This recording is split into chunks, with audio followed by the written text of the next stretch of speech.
여러분 안녕하세요. 송주영입니다. 나는 정치이다 이번 시간에는요. 문재인 정부 초대 청와대 대변인이자 마지막 국민소통 수석을 지내신 분입니다. 더불어민주당 박수현 의원 모셨습니다. 어서 오세요. 안녕하십니까, 박수현입니다. 이 중요한 시기에 저희 나는 정치이다 스튜디오를 찾아주셨어요. 네. 무슨 얘기냐면 윤석열 대통령이 탄핵 심판 선고일이 확정이 됐습니다. 오늘 4일 금요일인데 이 선고일 확정된 거 들으시고 어떤 심정이 드셨어요? 그러니까 느낌이 마치 실제로 그런 느낌이 들었는데 뭐가 굉장히 막 가슴속에 무거운 게 딱 얹혀 있다가 이게 쑥 내려가는 그런 느낌?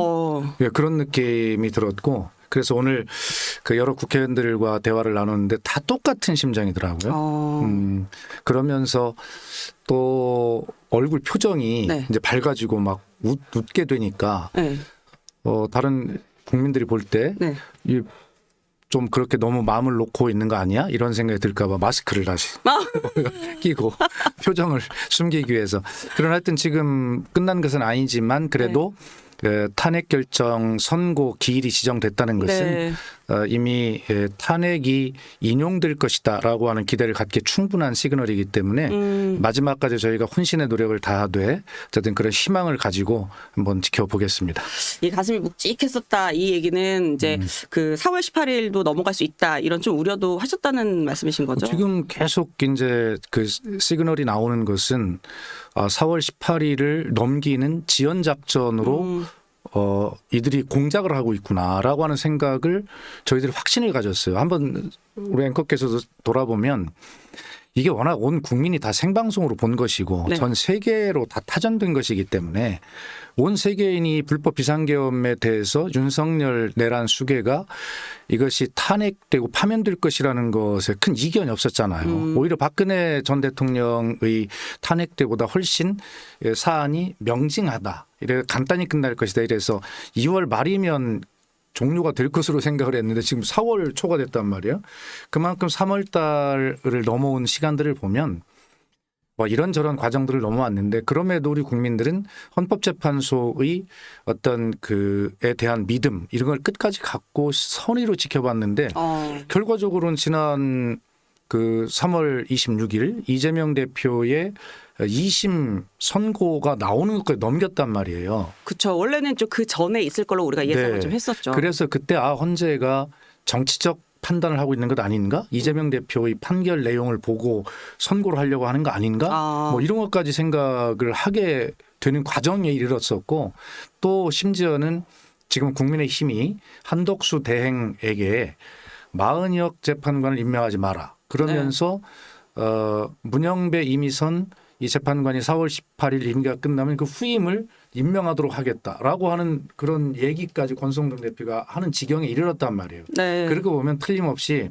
4월 18일을 넘겨서 지연을 해가지고 결과적으로는 이 헌법재판관의 정치 성향의 구도를 바꾸어서 윤석열을 대통령직에 복귀시키려고 하는 것 아닌가 이런 그 유력한 확신 이런 것들이 있는 와중에 4월 4일 11시에 선고하겠다 이렇게 지정이 됨으로써 그래도 그건 아니구나. 최악은 피할 수 있겠구나. 그래서 어쨌든 선고 기일이 지정됐다는 것은 윤석열에 대한 탄핵이 인용되고 파면된다라고 하는 주문을 우리 국민이 들을 수 있다라고 하는 가능성이 훨씬 높아진 그런 상황이라고 볼 수 있습니다.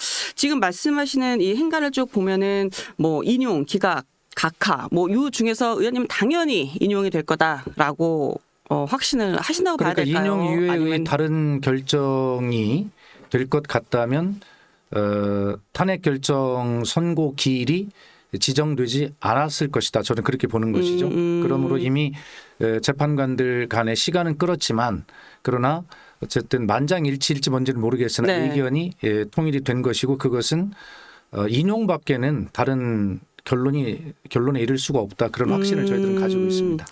그러면 이제 뭐 최종 이 변론 종결 이후에 이제 38일 만에 이 선고이잖아요. 그런데 그렇다면 이 평의가 길어진 게 어쨌든 조금 의견이 각각 나뉘다가 일각에서 이제 뭐 보수 성향의 이제 재판관과 진보 성향의 재판관이 많이 이제 갈등을 하고 있다 뭐 이런 내용들이 있었는데 이게 조금 교통 정리가 됐다 이렇게 저희가 좀 보면 되겠다.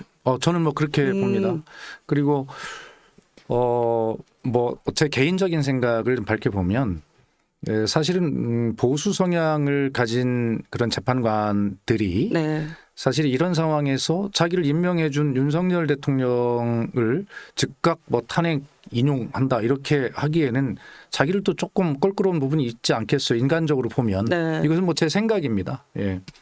그렇기 때문에 어차피 인용 결정이라고 하는 것은 온 국민이 다 증인이기 때문에 12월 3일 내란의 밤을 국민이 다 지켜보시지 않았습니까? 그렇기 때문에 다른 결정을 할 수 없지만 그래도 자기를 임명해 준 윤석열 대통령에 대한 그리고 강하게 결집해 있는 보수 진영의 이 압박 이런 것들에서 조금 그런 것들을 고려한다면 그래도 좀 시간을 좀 끌어주는 네. 이것이 최선이다. 인용 이외의 결정을 할 수 없지만 네. 그래서 그 시간이 좀 길어지지 않았나 저는 그렇게 생각을 개인적으로 해봅니다. 결과적으로는 인용을 할 거지만 그래도 나를 임명해 준 사람에 대한 어떤 그 예의의 시간이라고 생각을 할 수 있다 이 말씀이신가요? 감히 예의라고 할 수 없죠. 고통받은 국민을 생각하면 뭐 그들만의 예의일지는 모르겠으나 네. 정말 좀 안타까운 시간이 너무 흘렀고 네. 그 사이에 국민들께서 광장에서 고생하신 것 뭐 그것은 좋습니다. 뭐 민주주의를 지키기 위해서 민주 시민으로서 내 노력을 보태는 것 할 수 있지만 그 사이에 국민이 분열이 더 심해졌단 말이에요. 그냥 대한민국이 쩍 갈라졌어요. 그러니까요. 지금. 그래서 만약에 이 탄핵 결정 이후에 새로운 대한민국으로 다시 가는데 상당한 노력과 시간이 걸리지 않겠냐. 이런 네. 것 때문에 사실은 그런 어떤 개인적인 입장이나 이런 것들을 생각하는 것보다는 박근혜 대통령 탄핵 파면 때 이미선 그 당시에 헌재 소장 대행이 읽었던 주문을 읽기 전에 네. 뭐 피청구인 대통령 박근혜를 파면한다. 온 국민이 다 소름 끼치게 들었던 말 아닙니까? 그런데 그 전에 뭐라고 했냐면 이미선 재판관이 역사의 법정에 선 당사자의 마음으로 선고한다. 이런 말을 했어요. 역사의 법정에 선 당사자의 마음. 그렇습니다. 네. 그래서 이재명 대표도 엊그제 입장을 낼 때 우주의 무게보다 더 무거운 무게를 헌법재판관이 느끼고 있음을 잘 압니다. 라고 네. 이렇게 언론은 뭐 달래는 표현이다 했지만 감히 달랜다는 것보다도 그런 어떤 이 헌재의 판결이 어떤 의미를 갖고 있는 것인지를 잘 판단해달라라고 하는 그런 마지막 요청을 이재명 대표도 그런 식으로 했던 것이죠. 그러면 이 결과가 어떻게 나오든 여야 모두 승복을 해야 된다 이렇게 보시나요? 아니 당연히 승복을 해야죠. 그런데 이 문제가 그런 게 있어요. 처음에 이제 탄핵을 찬성하는 네. 민주당이나 저희 그 야당 또 국민들을 상대로 국민의힘에서 뭐라고 했냐면 이 헌재 재판 판결의 결과에 승복하라고 약속하라. 네 맞아요. 뭐 이렇게 얘기를 했어요. 아니, 정말 웃긴 거 아닙니까? 저는 그렇게 생각해요. 당연한 건데 왜 묻냐? 당연한 것인데 왜 묻습니까? 권성동 원내대표 뭐라고 했어요? 좀 다른 케이스지만 이재명 대표 선거법 2심 판결이 나오기 전에 이재명 대표는 2심 법원의 판결이 나오면 거기에 승복한다고 선언하라라고 요구했어요. 네 맞습니다. 그런데 판결이 나왔습니다. 권성동 대표 뭐라고 했어요? 그 판결을 내린 판사들이 정치 성향을 가지고 공격했어요. 그리고 본인이 승복하지 않았어요. 그리고 대법원에 빨리 상고해서 심지어는 대법원 스스로가 파기환송을 하지 말고 뭐라고 그러죠? 자판 자기 자판인가요? 네. 뭐 있어요. 어쨌든 그러니까 대법원 스스로가 이것을 고등법원에 파기환송에 시간 끌지 말고 네. 스스로 판단을 내려라라고까지 이야기하는데 소위 대법원에서 그 유무죄를 딱 판결하는 것은 통계도 나왔잖아요. 결과적으로 2002년부터 2023년까지 법원의 그 편람 자료에 보면 그렇게 해서 40만 건 정도의 재판이 있었는데 그중에 대법원에서 스스로 판결을 해가지고 네. 결론을 낸 것이 15건인 것밖에 없는데 그중에서도 무죄를 유죄로 바꾼 건 하나도 없었다는 것 아닙니까? 그 피고인의 입장에 서서 판단하기 위해서 유죄였던 것을 무죄로 대법원에서 판결한 것은 있어요. 그러나 2심에서 무죄 받았던 것을 대법원에서 유죄로 판결한 그런 판단, 자판은 파기자판. 한 건도 없었다. 네. 왜 이재명 대표에게만 그렇게 하라고 요구합니까? 그러므로 네. 이 헌법재판소의 이 결정에 대해서 모두 다 승복해야 한다. 승복해야 할 사람들이 승복하면 되는 것입니다. 이것은 왜냐하면 온 국민이 증인인 누가 뭐라고 해도 이 부분은 불법 비상계엄이고 위헌이다라고 하는 것은 누구나 다 동의했어요. 국민의힘도 동의했던 사실입니다. 그런데 이해가 안 가는 것이 위헌 불법 비상계엄을 인정하는데 그것이 원인이 된 탄핵은 찬성하지 않는다는 게 이게 무슨 망발입니까? 말이 안 되잖아요.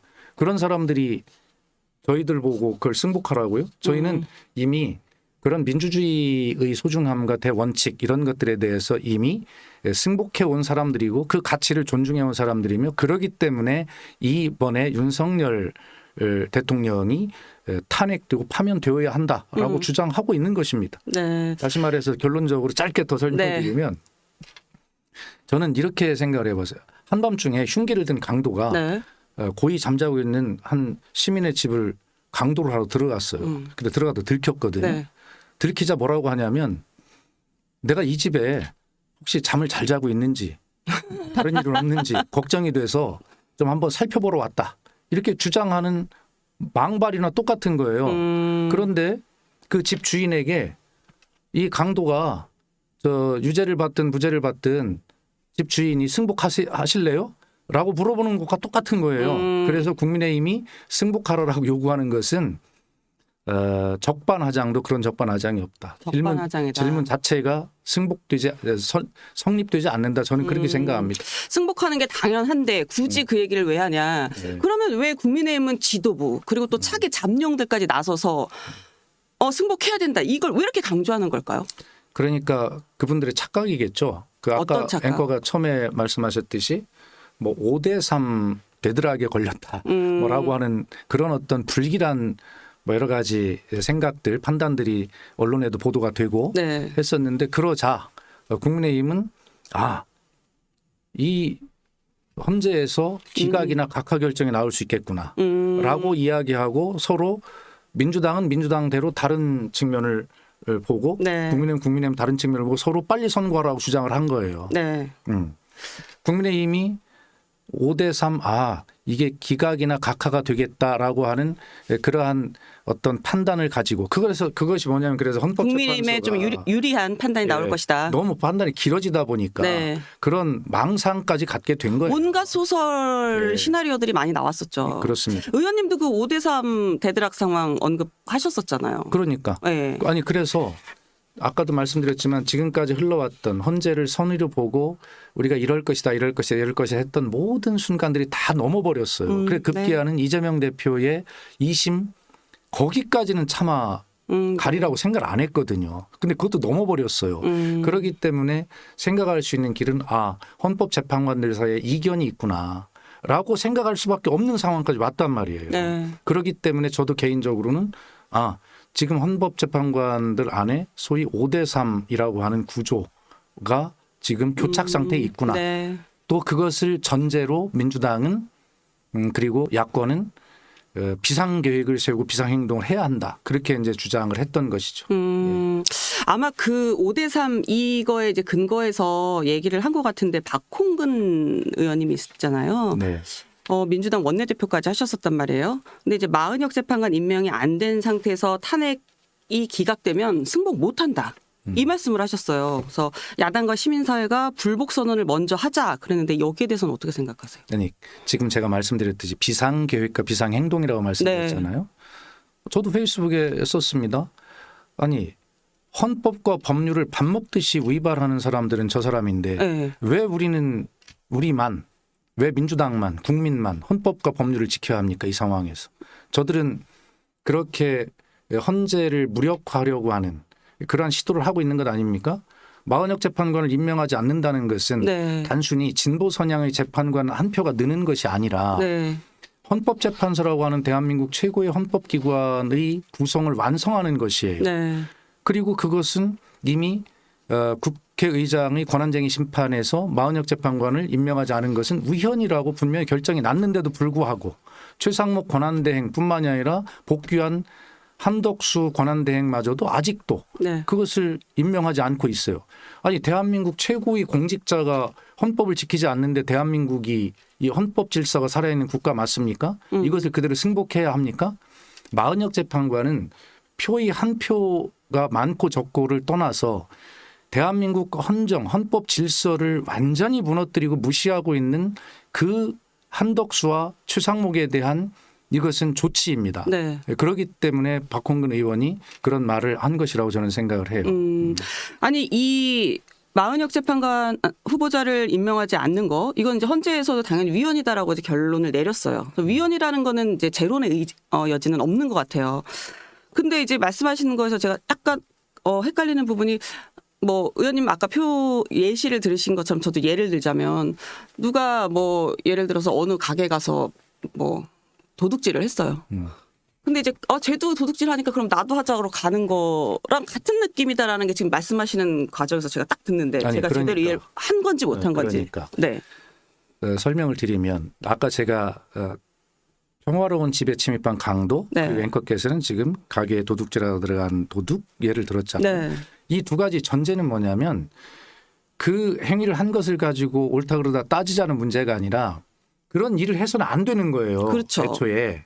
그렇기 때문에 마은혁 재판관에 대한 임명의 문제는 다시 설명하지만 네. 헌법재판소가 이미 위헌이라고 결정을 냈기 때문에 그리고 최고의 권익위원 헌법재판소를 완성하는 문제이기 때문에 이 문제는 한 표의 문제 해야 되냐 말 이런 싸움이 아니라 결과적으로는 반드시 해놓고 하는 기본 전제이기 때문에 네. 그 이후의 문제를 가지고 논쟁하는 것은 논의하는 것은 의미가 없다는 뜻이에요. 그래서 이 무너진 헌법 질서를 이제 바로 잡아야 된다는 것이고요. 네. 그러나 저는 이렇게 생각합니다. 마은혁 재판관은 이미 이 어떤 이유든지 간에 이 변론 과정에 참여를 하지 못했죠. 네, 맞습니다. 예, 그래서 아무리 변론 갱신 절차를 가진다 하더라도 결과적으로는 저는 8명의 헌법재판관이 네. 자기들이 진행한 변론 기일에 그리고 검찰의 모든 조서를 신문 조서를 증거로 채택했기 때문에 네.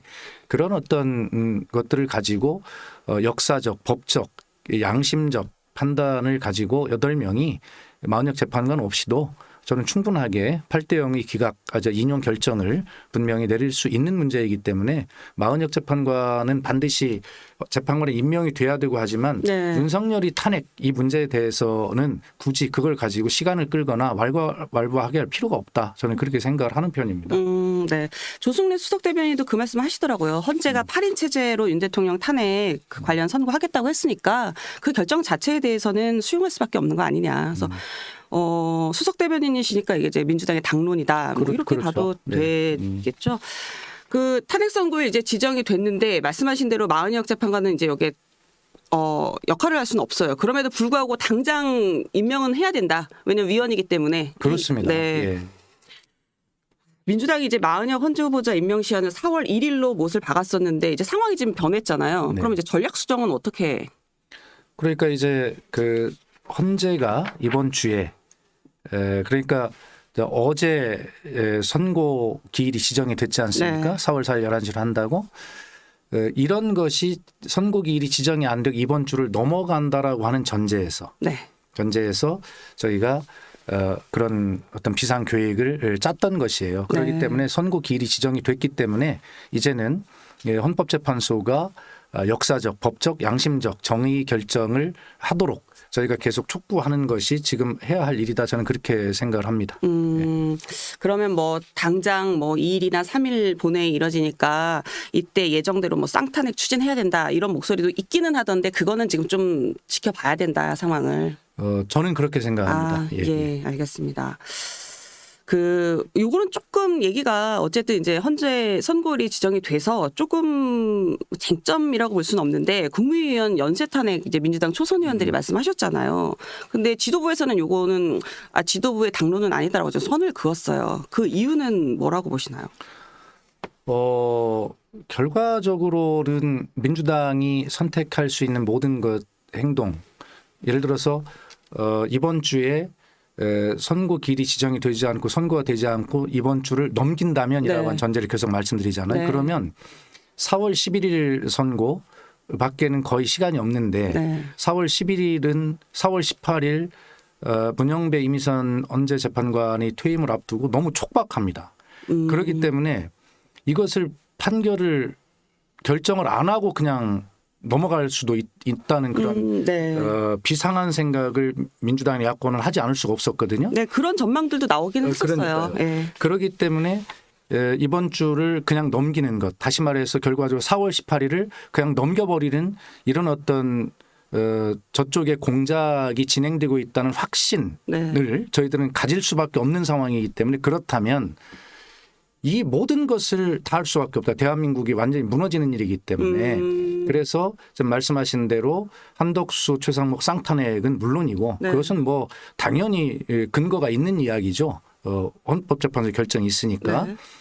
그러면서 이제 그 대행 거부권을 행사할 수 있는 대행이 아주 없도록 국무위원 전체를 탄핵해야 된다라고 네. 하는 것까지 그런 어떤 비상한 상황 속에서 저희가 쉽게 얘기하면 컨틴전스 플랜으로 그것을 상정하고 상상은 해본 적이 있으나 네. 그러나 그것을 만약 실행하게 되면 이건 정말 농담이 아닙니다. 저희가 헌법기관인 국무회의를 무력화시킨다라고 하는 그런 또 논란에 휘말릴 수가 있는 네, 문제거든요. 그렇죠.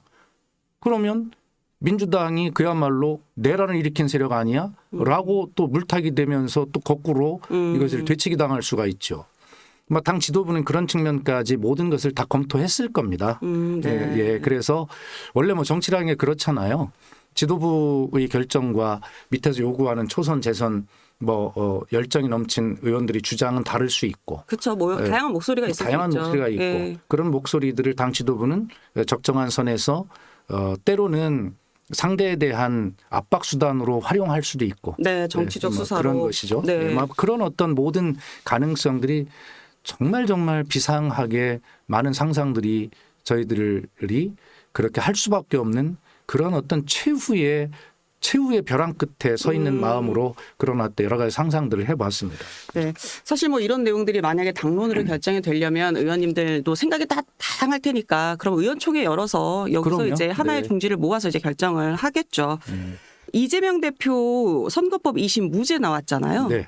사법 리스크 이제 상당 부분 덜어냈는데 예. 무죄 판결 예상하셨어요?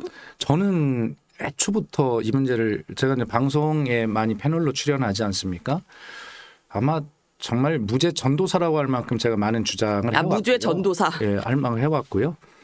그런데 그것은 저뿐만이 아니라 민주당의 구성원들 특히 국회의원들이라면 네. 다른 건 모르겠어요. 다른 것은 이재명 대표가 지금 재판을 받고 있는 5개의 재판 네. 뭐 이런 중에 다른 것은 모르겠으나 적어도 공직선거법상 허위사실 공표에 해당하는 이번 무죄 판결을 받은 이것만큼은 100%가 아니라 200% 무죄다. 이런 확신을 우리 구성원 모두는 가지고 있었어요. 저만이 아니라. 사실 1심 때도 네. 그 정도의 형량이 나올 거라고 생각들을 못 하셨었어요. 아니 유죄가 아니라 무죄인데 유죄인 것도 놀라운데 그것도 형량이 너무너무 높았던 거죠. 네, 징역 1년에 집행유예 2년. 예. 네. 그래서 사실 이번 2심 때도 국민의힘 보수 계열 쪽에서도 1심이 형량이 너무 과했다. 그러므로 이번에는 네. 유죄는 유죄대 의원직 상실이나 5년간 예를 들어서 피선거권이 박탈되는 벌금 100만 원 이상의 벌금 300, 500 이 정도 나오지 않겠어? 네. 라고 국민의힘 의원들도 그렇게 예상한 분들이 많아요. 1심보다 2심이 좀 감형이 되니까 100만 원, 그러니까 의원직을 상실할 수 있는 이 100만 원은 넘을 거지만 그 비용이 얼마일 거냐. 요거에 대해서 국민의힘 의원들 많이 말씀하셨죠. 그렇게 생각을 했죠. 그렇게 근데 많이들 그것은 전망을 하셨죠. 2심에서 감형이 되기 때문에 그런 것이 아니라 1심의 형량이 네. 너무 높았다는 것을 자기들도 알고 있는 거예요. 너무 높았다. 공직선거법에 네. 대해서 국회의원들 스스로가 굉장히 민감한 전문가들 아닙니까? 아, 그럼요. 네. 그런데 해도 너무한 거죠. 네. 그래서 어쨌든 저는 이 문제에 대해서 저뿐만이 아니라 민주당의 모든 구성원 특히 국회의원들은 100% 이것은 무죄가 나올 것이라는 것을 1심부터 확신하고 있었는데 그러나 1심 형량이 워낙 높았기 때문에 저희들도 무죄를 확신하면서도 살짝 부담이 돼서 네. 국민의힘 의원들과 같이 법원이 그런 정치적 타협 선택을 통해서 100만 원 이쪽 저쪽에 벌금형을 주지 않을까라고 네. 하는 걱정도 있었던 건 사실이에요. 뭐 이 2심 관련해서 이제 뭐 입장이 또 다를 수도 있는데 국민의힘에서는 이 골프 사진 두고 조작됐다는 판단 이거에 대해서 계속 지금 비판을 하고 있어요. 여기에 그러니까 대해서 뭐라고 말씀 주시겠어요? 요즘에 무슨 뭐 사진 확대하면 그러니까요. 내가 범인이냐 지도부가 이러잖아요. 회의에서도 얘기를 했었잖아요. 네네. 나 크로즈업하지 마라. 그런데 조작이다. 네. 그냥 단순히 확대하면 조작 아니죠. 범죄 아니죠. 그러나 어떤 의도를 가지고 네. 그렇게 하면 그 의도가 불순하면 그건 범죄인 거예요. 자, 짧게 설명을 해볼게요. 이재명 대표에게 주어졌던 공직선거법상 허위사실 공표는 크게 두 가지입니다. 네. 하나는 고 김문기 씨를 몰랐다는 거죠. 네.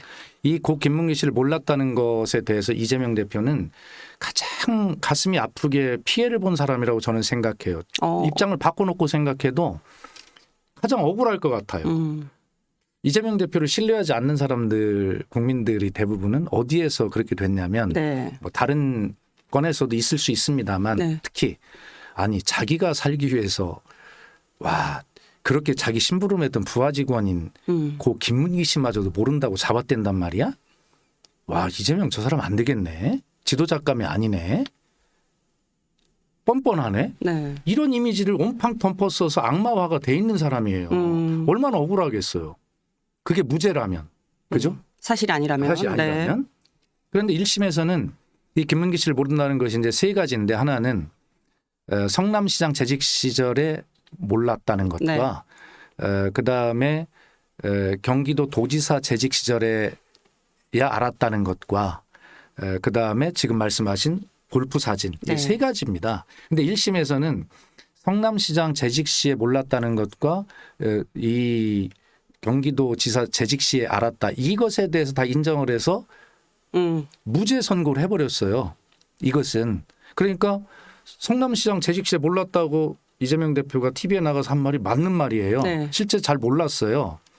그리고 그러니까 정확히 이렇게 된 겁니다. 뭐 방송사에 나가서 이재명 대표가 한 말이 앵커가 질문할 때 성남시장 재직 시에 김문기 씨를 몰랐습니까? 이렇게 물었어요. 네. 그래서 이렇게 답변합니다. 성남시장 재직 시에는 잘 몰랐고요. 그 뒤에 대장동 이런 것이 문제가 돼서 경기도지사 재직 시절에 네. 이 업무를 누가 담당했는가를 알아보니 김문기 씨라는 분이 이걸 담당했다고 해서 그때부터 알게 되었습니다. 이렇게 답변했거든요. 근데 검찰이 어떻게 했느냐. 성남시장 재직 시에 몰랐습니까라는 앵커의 질문도 빼고 이재명 대표가 성남시장 재직 시에는 몰랐고요. 해서 성남시장 재직 시에도 빼고 몰랐습니다. 뒤에 경기도 지사 재직 시에 알았어요. 이것도 뺐어요. 이것만 딱 떼어가지고 쉽게 얘기하면 이재명이 거짓말했다라고 기소한 것이죠. 네. 그런데 그것을 4번의 방송에 나가서 한 모든 발언이 다 그렇지가 않아요. 그리고 이 부분에서 중요한 게 무죄를 받은 것이 2심 재판부도 그렇게 이야기했죠. 이것이 행위 영역이 아니라 인식의 영역이기 때문에 처벌하지 않는다라는 취지가 있어요. 네. 그런데 이 무죄가 된 1심에서부터 그 부분 무죄가 받은 것은 뭐냐면 이재명 대표가 고 김문기 씨와 해외 출장을 갈 사실. 네. 그다음에 이분에게 표창장을 주었던 사실. 그다음에 경기도 이분이 대장동 실무를 맡았던 하급 직원이었다는 사실. 이 세 가지를 부인한 적이 없어 인정했어요. 네. 그렇기 때문에 거짓말하지 않았다고 1심이 무죄를 내린 거예요. 그래서 2심에서 하나 남은 게 말씀하신 사진이잖아요. 네. 자, 사진이 어떻습니까? 2021년에 국민의힘 박수영 국회의원께서 그 예를 놀러 간 그 사진 10명인가 여러 명 찍은 큰 사진 중에서 4명만 이렇게 잘랐어요. 그죠? 네. 자르고 뭐라고 했냐면 페이스북에 올리면서 뭐 이렇게 외국에 뭐 어디 뉴질랜드인가 어디 가서 골프 치지 않았습니까? 라는 취지로 해서 마치 네. 골프는 4명이 한 짝이잖아요. 그러니까요. 저는 안 쳐도 잘 모르는데 4명이 한 짝이랍니다. 네. 그러니까 이 4명이 거기에 김문기 씨가 들어있는 거죠. 유동규 씨도 있고. 아니 이렇게 4명이 해외를 놀러 갔는데 골프를 안 쳤다고요? 이렇게 의도를 가지고 조작을 한 거예요. 그러니까 그렇게 긴 시간 함께 또 호를 돌면서 골프를 쳤는데 어떻게 기억을 못해? 못하냐 이렇게 한 거죠. 그렇죠. 그렇게 예. 오해를 살 수 있다. 그렇습니다. 예. 네. 그러자 이재명 대표 이게 더 중요해요. 검찰이 기소한 내용은 뭐냐면 다른 게 아니에요. 이재명 대표가 그 사진에 대해 방송에 질문을 받자 어떻게 했냐면 이 사진은 여러 명이 놀러 간 것 중에 이렇게 오려서 이것을 마치 제가 골프를 친 것처럼 그렇게 했네요. 이것은 사진이 조작된 것이죠. 이렇게 이야기를 했거든요. 네. 그 발언만 기소가 된 거예요. 그래서 이 발언 검찰은 마치 이 사진이 조작되었다라고 말한 이재명 대표의 말이 나는 이 사람과 골프를 치지 않았다라고 이렇게 이야기한 것, 거짓말한 것으로 그렇게 기소를 했어요. 그런데 대법원 판례는 뭐냐면 이재명 대표는 사진에 대한 설명했잖아요. 네. 사진이 조작되었다. 그런데 대법원 판례는 확장해서 금지 원칙이 있습니다. 그 사진에 대해서 이재명 대표 그 말만 했거든요. 근데 이재명 대표의 말이 사진이 조작됐다고 했는데 골프를 치지 않았어요 라고 해석을 해서 기소를 한 거예요. 이재명 대표는 골프를 치지 않았다는 말을 어떤 방송에서도 한 적이 없어요. 그래서 2심 재판부가 재판을 시작하기 전에 이렇게 물어봐요. 검찰에게. 검찰이 이 사진에 대한 설명을 보고 해석한 것입니까? 물어봐요. 네. 그 이야기는 해석해서는 안 된다는 명확한 대법원 판례가 있거든요. 그래서 이 부분까지도 모두 무죄가 되어서 결과적으로 김문기 씨를 몰랐다라고 하는 것은 이제 무죄가 된 것입니다. 4월 4일 이제 선고를 봐야겠지만 만약에 뭐 이거는 결정은 아니고 이제 가정을 전제로 네네. 여쭤보는 거예요. 조기 대선이 치러진다면 네. 이재명 대표 이제 무죄 받았으니까 2심에서 네. 이 앞으로 이 대권 과도는 탄탄대로다 이렇게 평가하세요? 아니 그렇지는 않죠. 그렇진 않다. 그렇습니다. 본인이 아직 이제 남겨져 있는 그 재판들이 있어요. 설사 조기 대선이 돼서 선거일 이전에 재판의 결과가 나오지 않는다 하더라도 네. 국민적인 의혹은 또 일부 국민이시지만 네. 이재명이 여전히 그 부분에 대해서 또 이재명 대표 무죄라고 믿는 국민들도 계시고 여기는 무죄 받았지만 다른 건 다를 거야라고 믿는 국민도 계시잖아요. 네. 나머지는 어떨까? 그렇습니다. 네. 그렇기 때문에 결과적으로는 이 문제가 이재명 대표 2심 무죄에 대해서 우리나라의 모든 거의 언론에 신문에 사설들이 그렇게 그 다음날 썼던데 사법 리스크가 완전히 사라진 것이 아니므로 정말 너무 쉽게 얘기하면 환호작약하지 말고 국민의 민생을 책임지는 지도자로서의 네. 제1야당 대표로서의 정말 무거운 행보가 책임 있는 행보가 중요하다 이렇게 썼더라고요. 그렇기 때문에 결과적으로 이재명 대표는 뭐 그러한 자세 말씀 안 해도 그런 자세로 가겠지만 네. 제1야당의 뭐 예를 들어 대통령 후보가 된다면 대통령 후보로서 그리고 책임 있는 정치인으로서 리더십이 실종되어 있는 대한민국 현재 정치에서 정당과 대선을 떠나서 그런 책임 있는 행보를 해야 되는 네. 것은 맞지 않겠어요? 결과적으로 이재명 대표의 문제는 이재명 대표가 가장 잘 알고 있다. 그렇게 할 것이다라고 생각을 합니다. 이른바 뭐 비명계 야권 주자들 뭐 이 2심 무죄에 대해서는 이제 뭐 환영의 뜻을 밝혔어요. 그런데 사실은 이제 2심 결과가 어떻게 나느냐에 따라서 이분들이 이제 조기 대선 국면이 왔을 때 네. 이들의 이제 활동 폭이 좀 더 넓어지느냐 좁아지느냐 이거에 대해서 많이들 관심들을 가졌고 본인들도 그렇게 생각을 했을 텐데 지금은 사실은 이재명 대표를 공격하는 포인트였다고 할까요? 그 사법 리스크가 상당 부분 줄었기 때문에 이분들이 이제 운신의 폭이 상당히 좀 줄어들었다 이런 평가들이 많은데 이분들 경선은 어떻게 해야 될까? 나와야 될까요? 아니 그건 본인들 선택의 몫인데요. 네. 저는 소위 이 당내에 비명계가 있다라고 전제를 한다면 네. 이분들이 당내 활동이나 본인들의 어떤 향후 정치 행보의 결정은 네. 영향을 주는 것은 당내의 문제가 아니라고 생각합니다. 장래 문제가 아니다. 이재명 대표의 사법 리스크가 줄었다 이런 당내적 문제가 네. 아니라 당 외부에 지금 불법 비상계엄으로 인한 내란 사태가 발생해서 대한민국의 제도적 민주주의가 무너졌고 대한민국 국민의 민생이 무너져 있고 대외 신인도가 무너져 네. 있고 지금 미국 트럼프 대통령의 취임 이후로 거세지는 이 아주 변화무쌍한 예측 불가능한 그런 어떤 통상 압력들이 지금 거세지고 있는 이런 네. 상황 속에서 지금 당내에 친명 비명이 무슨 의미가 있겠으며 국민의 관심은 거기에 있지 않을 것입니다. 그렇기 때문에 결과적으로는 그런 어떤 당 외부에 형성되어 있는 이 우리가 역사적으로 겪어보지 못했던 이 엄청난 그리고 다양한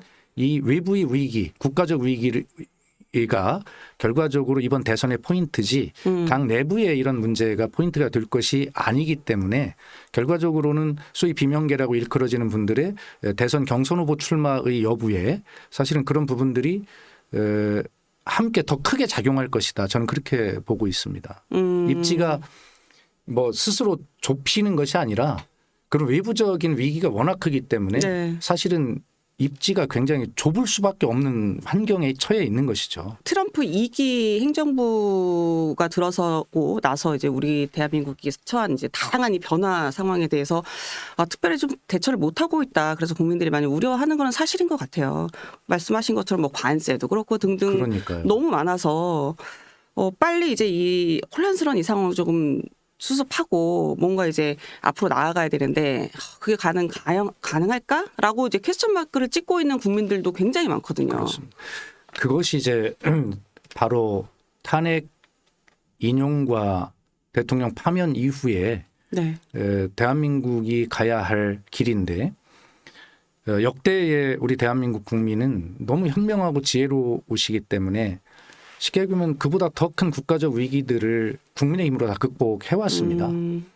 6.25 전쟁이라고 하는 그 엄청난 전쟁도 극복을 해 왔고요. 네. 그 이후에 허리띠 졸라매고 산업화에 성공을 했고 민주화도 이루어냈고 이제 그런 위대한 역량을 가진 국민이기 때문에 어떤 지도자가 쉽게 얘기해서 국민 통합의 메시지와 그 통합에서 나오는 국가 발전의 원동력 이런 어떤 국민적 통합을 잘 이뤄낼 수 있다면 저는 그런 국민적 통합의 원동력이 결과적으로 자기 희생과 자기 겸손과 자기 절제와 이런 어떤 지점에서 나온다고 생각을 하는데 그런 어떤 지도력을 발휘할 사람을 이번 조기 대선에서 선출하는 것이 시작이거든요. 네. 그렇기 때문에 국민들이 현명한 판단을 하실 거다 저는 그렇게 믿고 충분하게 저는 극복할 수 있다 뭐 이렇게 생각을 합니다.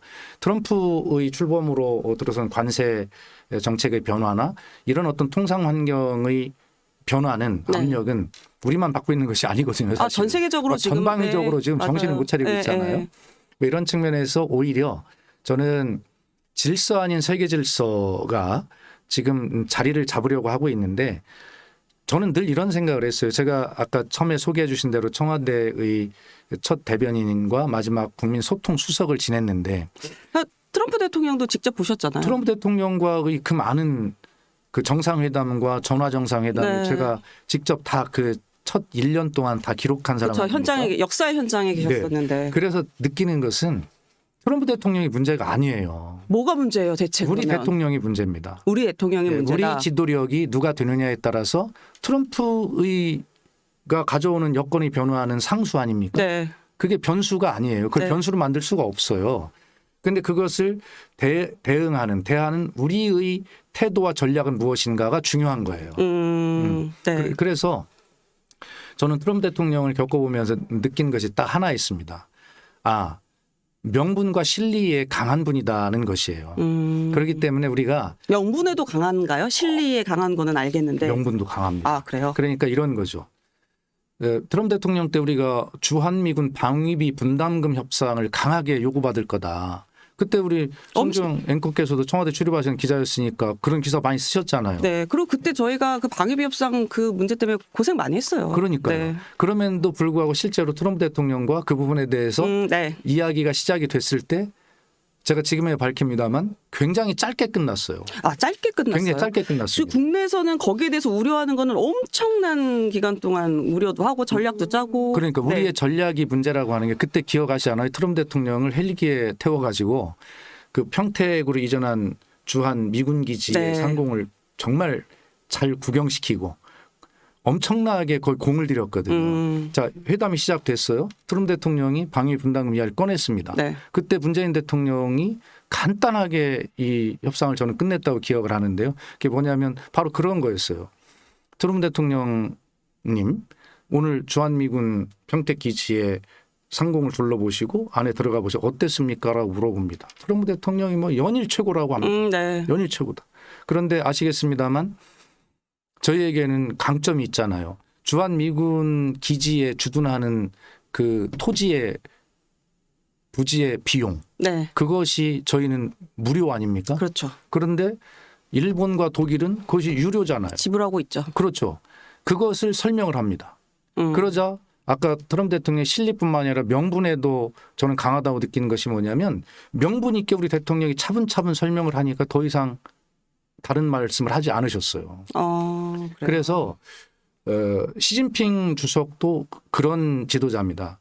중국이 원래 명분을 중요시하는 나라이기 때문에 이 대한민국의 입장에서 명분 있게 모든 주변의 강대국이든 모든 정상들을 잘 설득하면 그리고 그 나라가 설명하는 명분을 우리도 귀 기어 들여주면 충분하게 대화가 가능하고 우리의 국익과 실익을 지킬 수 있다.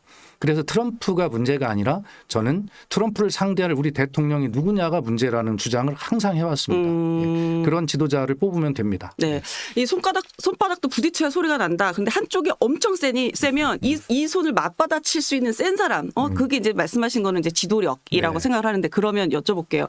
일단 문재인 대통령은 경험을 하셨잖아요. 네.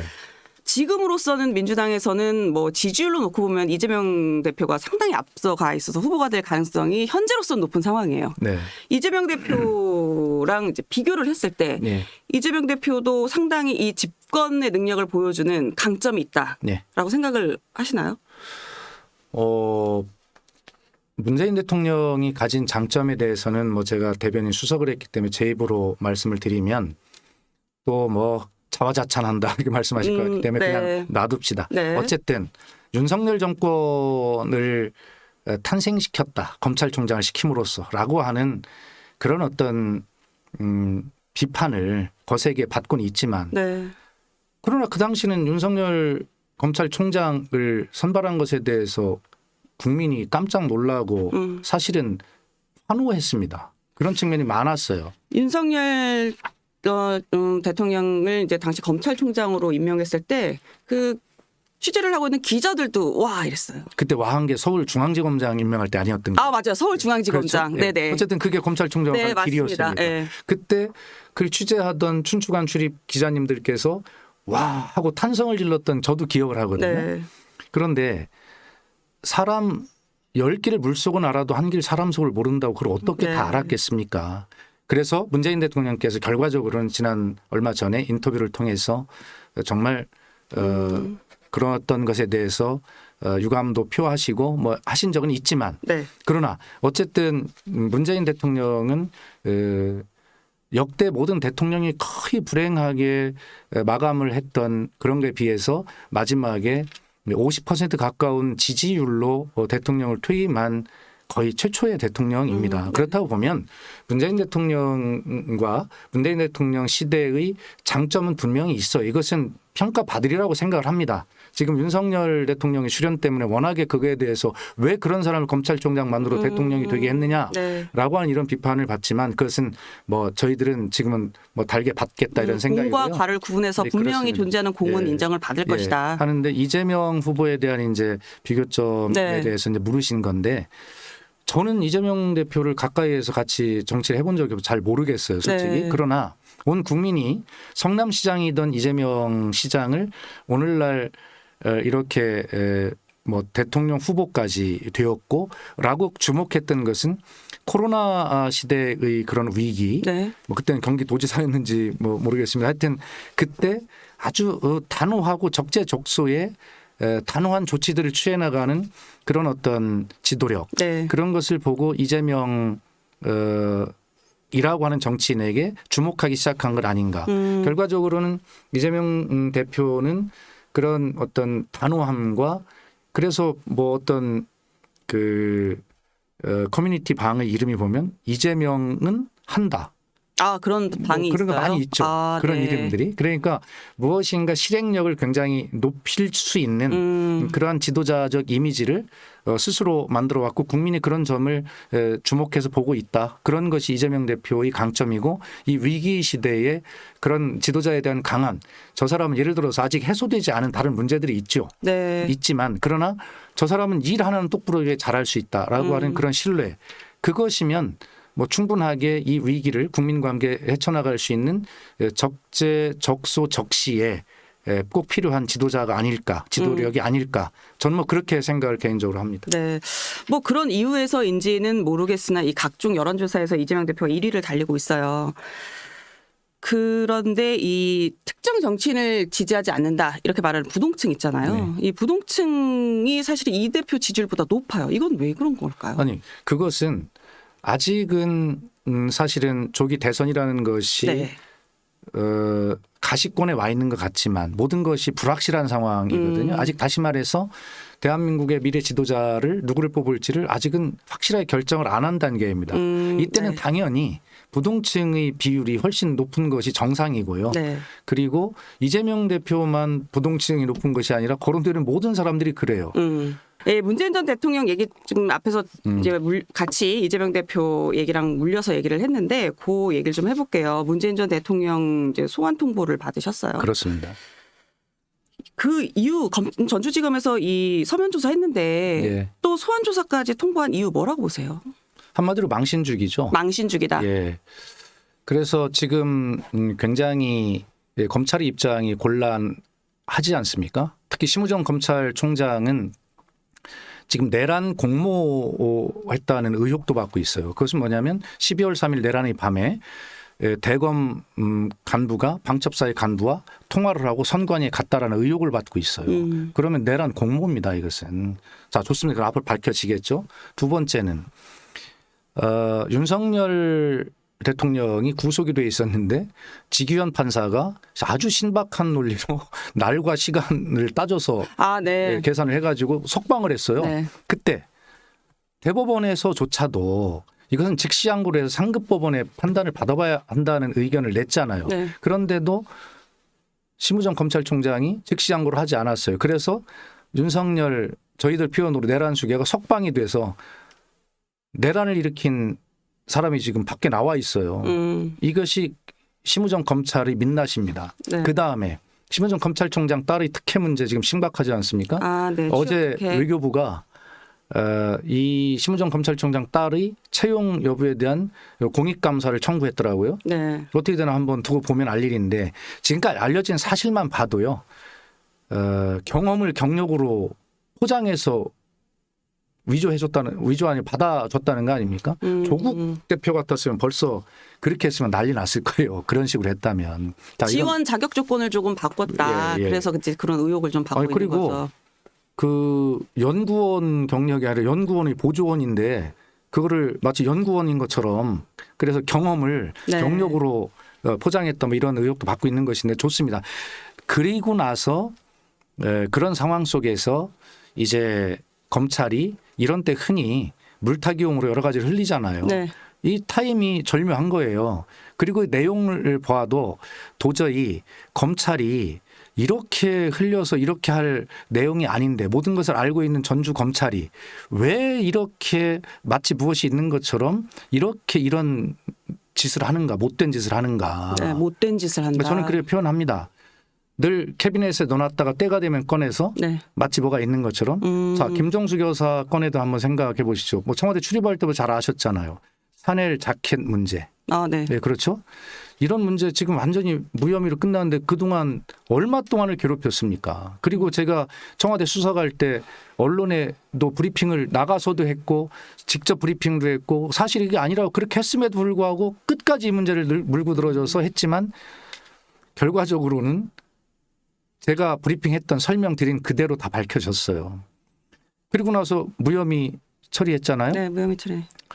아니 그러면 그동안에 당했던 그 많은 김정숙 여사에 대한 그런 책임은 그 망신과 의혹과 그런 책임은 누가 지는 것입니까? 지금 문재인 대통령에 대해서 이제 하는 것도 뭐냐면 딸 다혜 씨의 생활비를 대주다가 그다음에 그 전 사위가 취업이 된 이후로 생활비를 주지 않았기 때문에 그 생활비를 취업이 안 됐다면 생활비를 계속 줬어야 되는데 취업이 돼서 안 됐으니까 그만큼 뇌물을 받은 것이다. 네. 라고 그렇게 아니 이런 신박한 논리가 어디 있습니까? 이런 논리로 전직 대통령에게 서면 조사를 하고 소환을 통보한다고요?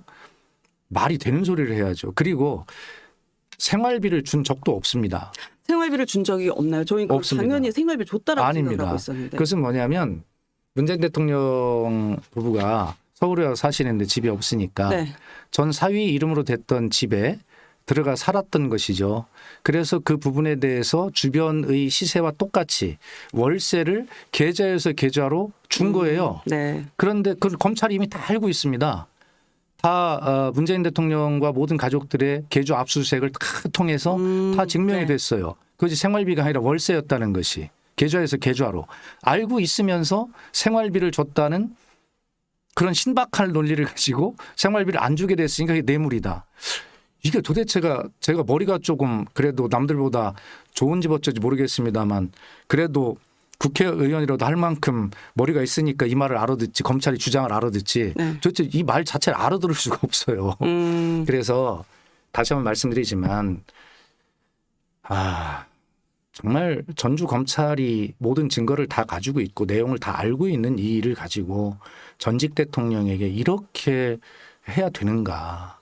그리고 이 정도 사안이면 서면 조사든 소환 조사도 하지 않고 네. 수사를 중단할 수 있는 근거가 충분히 있는 것이고요. 그리고 그렇게 수사를 중단하는 사례가 너무너무 많아요. 그런데 왜 이렇게 합니까? 아니 이런 말씀을 하시려고 이 전주지검에 항의 방문하셨던 예, 거예요. 어제 저희가 다녀왔습니다. 보니까 뭐 당시 문재인 정부 이제 뭐 정무수석하셨던 한봉도 의원도 계시고 그 장관하셨던 황희 네, 예. 의원도 계시고 뭐 많이들 가셨더라고요. 어제 거기 간 주체는 이 문재인 정부 이 정책 결정에 대한 많은 그런 탄압, 그런 뭐 기소, 뭐 이런 것들이 너무너무 많잖아요. 뭐 소외 공무원 비격 사건이라든가 그다음에 북한의 16명을 북한이 선원을 살해하고 넘어온 2명의 네. 흉악범에 대해서 북한으로 돌려보낸 이런 일들 또 통계 또 원전 문제 네. 이런 정책 결정의 문제에 대해서 그렇게 뒤지고 파헤치고 기소하고 뭐 했지만 다 지금 무죄로 다 판결이 되고 있지 않아요? 그래서 이 지금의 더불어민주당에서는 전 정부 탄압 대책위원회가 구성이 돼 있고 네, 의원님이 그 소속이시죠. 아니 저는 아닙니다. 아니에요? 아니, 그래서 저희는 그렇게 이번에 알고 어제 있었는데. 전주지검에 소속. 간 것은 네. 그 김영진 의원이라고 위원장 맡고 계시잖아요. 위원장인데 네. 이재명 대표의 쉽게 얘기하면 뭐 측근이라고 알려져 있는 7인의 멤버 중에 하나였죠. 네. 그래서 이 문제 전 정권에 대한 검찰의 이 무자비한 이 탄압과 이런 문제를 결코 좌시할 수 없는 이것은 민주주의를 무너뜨리는 일이다라고 하는 그런 취지에서 지금 더불어민주당에서는 그런 공식 대응 기구를 만들어서 대응하고 있고요. 네. 저는 이제 거기에 간다고 하길래 뭐 제가 너무나 잘 아는 그런 문제들이어서 네. 혹시 뭐 기자님들께서 뭐 저에게라도 물을 게 있다면 또 네. 답변을 해드려 갔는데 저한테는 묻지를 않으셨습니다. 아니 전직 대변인과 전직 국민소통 수석으로서 또 이 소임을 다하기 위해서 가신 예. 그런 느낌이 약간 드는데 그렇습니다. 예. 아까 의원님 말씀하시는 말의 행간을 놓고 보면 제가 사실 이 질문이 있었어요. 그래서 예. 문 전 대통령이 검찰 소환에 응해할까요? 라고 물으려고 했는데 물으면 뭐냐 아주 크게 X를 치실 것 같아서. 아닙니다. 그렇지 않습니다. 그렇지 않아요? 네. 그래서 이 문제는 당연히 네. 전 정권에 대한 탄압이고 정치 공작으로 규정을 하지만 네. 그러나 문재인 대통령께서는 이 문제에 대해서 변호인과 협의를 해서 네. 어떻게 대응할 것인지를 결정하겠다 이런 입장을 가지고 계십니다. 오늘도 그러니까 어제 그러니까 전주지검의 기자회견에서 김영진 위원장이 그 부분을 공개를 네. 했습니다. 예. 혹시 이거 관련해서 뭐 문 전 대통령이랑 따로 말씀을 나누시거나 이런 건 아마 그 없으신가요? 전 정권 탄압대책위원회 의원들 김영진 위원장과 이 위원들이 네. 얼마 전에 평산 사저를 방문해서 이 문제에 대해서 네. 문재인 대통령과 대화를 나누고 온 것으로 알고 있고 오늘 어제도 그 기자회견에서 기자님들의 질문에 그렇게 대통령과 대화를 나누고 왔다라고 그렇게 공개했습니다. 네. 그러면 문 전 대통령이 검찰 소환에 응할지 그렇지 않을지는 저희가 좀 더 지켜봐야 그렇습니다. 할 것 같네요. 예. 네. 의원님 저희 이 나는 정치이다 공식 질문이에요. 예. 마지막 질문인데. 마지막이요? 네. 박수현 의원님에게 정치란 무엇일까요? 마지막에 이렇게 세게 어려운 질문을 하십니까? 이게 이제 이 정체성을 볼 수 있는 거라서 네. 저희 또 이 나는 정치이다의 이 트레이드 마크 질문입니다. 그렇습니까? 두 가지로 간단하게 답변을 드릴게요. 네. 저는 정치를 시작하던 날부터 정치란 무엇인가라고 하는 질문을 그때 제가 지역구가 공주잖아요. 네. 출마 선언을 처음 하는데 기자회견을 했잖아요. 그런데 공주 지역에 있는 우리 지역 언론사의 네. 기자님 한 분이 저에게 첫 질문이 이거였어요. 정치란 무엇이라고 생각합니까? 오, 네. 지금도 그때 당황했던 기억을 잊을 수가 없어요. 다른 더 어려운 질문이라고 생각하는 답변을 잘했는데 네. 그 질문에 대해서 등에 땀이 나는 걸 이 느꼈어요. 가장 본질적인 질문. 그런데도 네. 제가 국회의원에 출마 선언을 하면서도 정치란 무엇인가를 스스로 규정하고 정리해 본 바가 없는 거예요. 네. 그런데 제가 당황스러웠지만 그래도 즉시 대답이 나왔던 게 이 대답이었어요. 정치는 잘 살기 운동이라고 생각합니다. 이렇게 규정을 했어요. 자, 잘 산다는 것, 경제적으로 풍요로워진다는 것을 의미할 수도 있겠죠. 그러나 지금은 경제적 풍요뿐만이 아니라 사람의 행복을 규정하는 것은 여러 가지 기준들이 있습니다. 네. 그렇죠? 그런 어떤 것들 분명히 국민의 삶이 지금보다는 어떤 측면에서 나아져야 되도록 하는 것이 정치의 의무 아니겠습니까? 그렇죠. 자, 그것이 정치의 본질이라고 생각합니다. 그러면 왜 뒤에 운동이라고 붙었는가? 운동은 혼자 할 수 있는 건 아니죠. 뭐 요새는 혼자 운동도 하지만 대체로 운동이라 하면 여러 사람이 함께 하는 것을 우리가 운동회라고 하도 그러잖아요. 네. 자, 정치는 정치인만 하는 게 아니다라는 뜻입니다. 네. 결과적으로 유권자인 국민과 정치인이 함께 노력하는 것, 함께 힘을 합치는 것, 또 함께 국민이 유권자인 국민이 정치인을 또 견제하는 것, 이런 상호작용, 이런 속에서 아까 앞에 말씀드린 사람의 행복을 규정하는 여러 다양한 가치들이 지금보다 좀 더 나은 상태로 변하도록 만드는 것, 네. 이것이 정치다.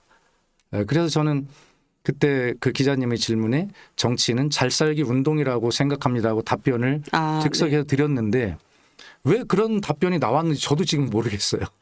생각해 본 바가 없는 말인데. 아니면 이제 내재적으로 깊게 생각하고 있었던 게 아마 그렇게 이해해 주시면 감사하고요. 아마 그랬던 것으로 생각을 하는데 저는 지금도 잘 살기 운동 말은 이상하게 고루하고 오래돼 보이고 뭐 단순해 보이지만 꼭 필요한. 지금도 그렇게 규정하고 싶어요.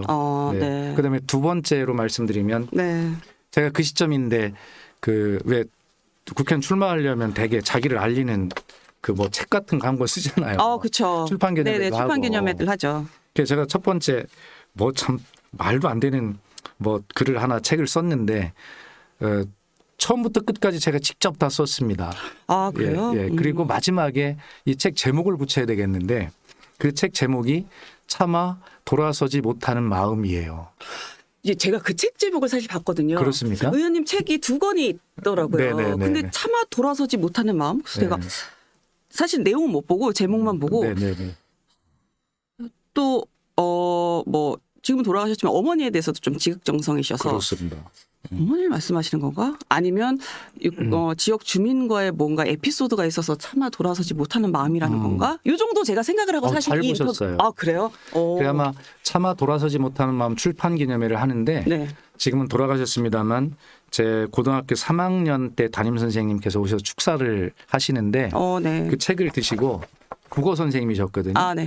근데 저도 거기까지는 생각 안 해봤는데 여러분 이 박수현 저자가 책 이름을 이렇게 졌다고 하는데 직접 지었답니다. 그런데 이 차마 돌아서지 못하는 마음을 한 말로 정리를 하면 측은지심이라고 할 수 있습니다. 이렇게 말씀해 주시더라고요. 그래서 저도 선생님이 그렇게 정리를 해 주셨어요.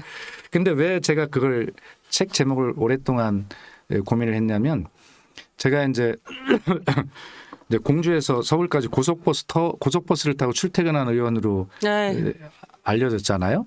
근데 국회의원 되기 전에도 사실은 고속버스를 탈 수밖에 없었죠. 가난했으니까.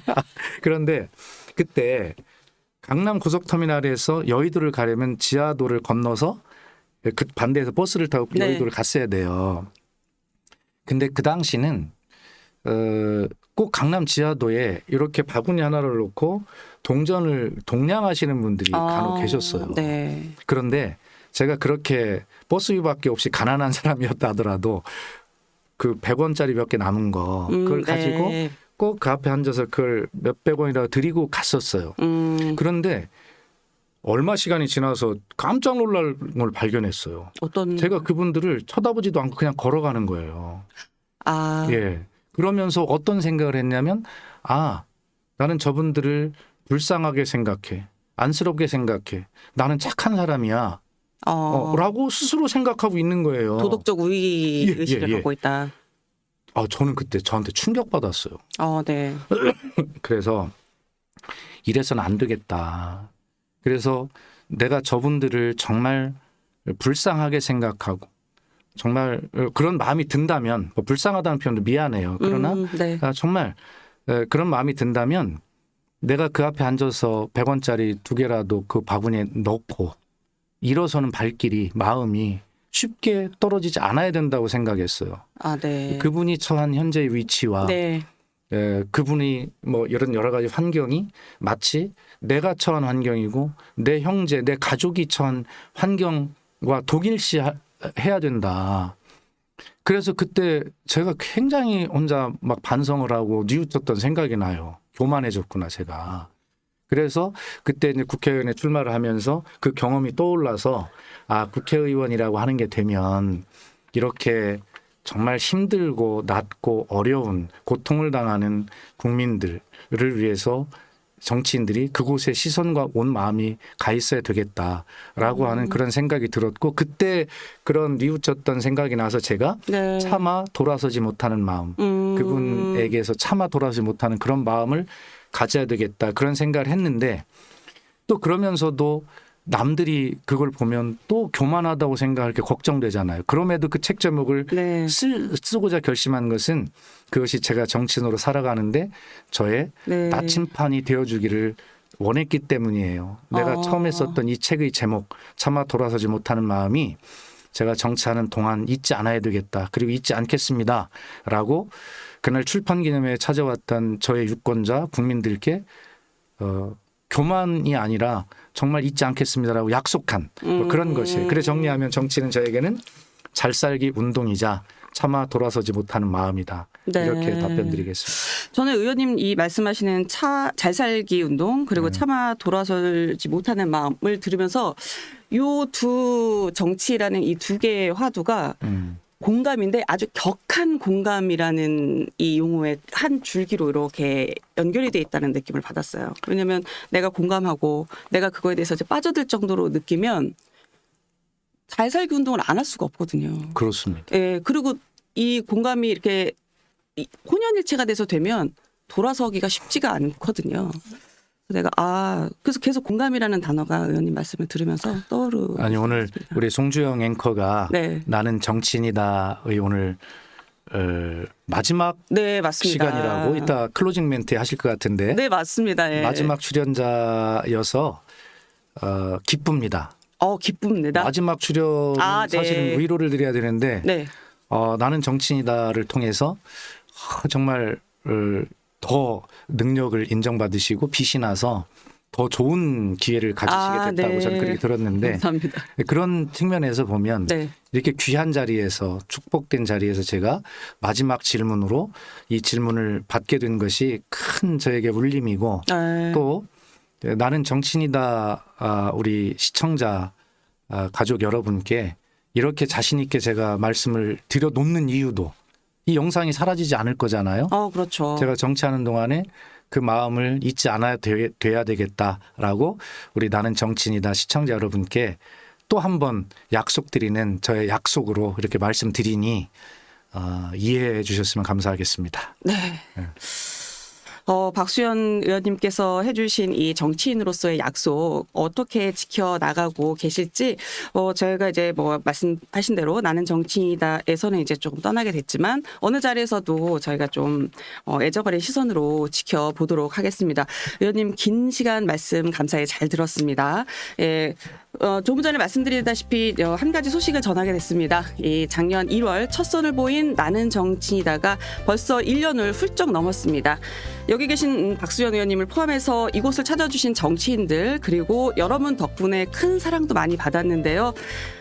저는 오늘 인터뷰를 끝으로 나는 정치이다에서는 마지막 인사를 드립니다. 대신 MBN 다른 프로그램에서 곧 인사드리도록 하겠습니다. 여러분 그동안 감사했습니다.